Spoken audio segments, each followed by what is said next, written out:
नाशिकचा रामसेतू पूल अर्धा खचलेला आहे आणि पुलाचा प्रश्न पुन्हा एकदा ऐरणीवर आलाय। रामसेतू पुलाच्या दुरुस्तीचे काम हे रखडलेलं आहे। प्रत्येक पावसाळ्यामध्ये पूल हा पाण्याखाली जातो। पालिकेच्या कामावर त्याच्यामुळे प्रश्नचिन्ह उपस्थित केले जात आहे।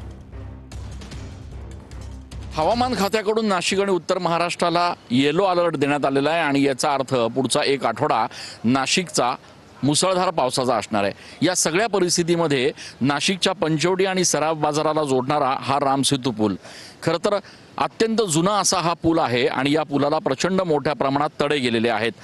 आत्ताच नाही मात्र प्रत्येक पावसाळ्यामध्ये या पुलाच्या दुरुस्तीचा मुद्दा चर्चेला येतो, त्यावर अधिकारी मोठमोठ्या वल्गना करतात। प्रत्यक्षात मात्र या पुलाच्या दुरुस्तीला महापालिकेला अद्यापही मुहूर्त लागलेला नाहीये। अत्यंत वर्दळीचा आणि दोन महत्त्वाच्या भागांना जोडला जाणारा हा रामसेतू पूल अद्यापही दुरुस्तीच्या प्रतीक्षेत आहे आणि त्यामुळे आता नाशिकमध्ये जर उद्या पाऊस झाला आणि महापूर आला आणि ह्या सगळ्या पुलाच्या बाबतीत जर काही दुर्घटना घडली तर त्याला जबाबदार नेमकं कोणाला धरायचं हा प्रश्न नाशिककर आता उपस्थित करतायत। कॅमेरा पर्सन आकाश शेवलेसह मी चंदन पूजा अधिकारी, TV9 मराठी।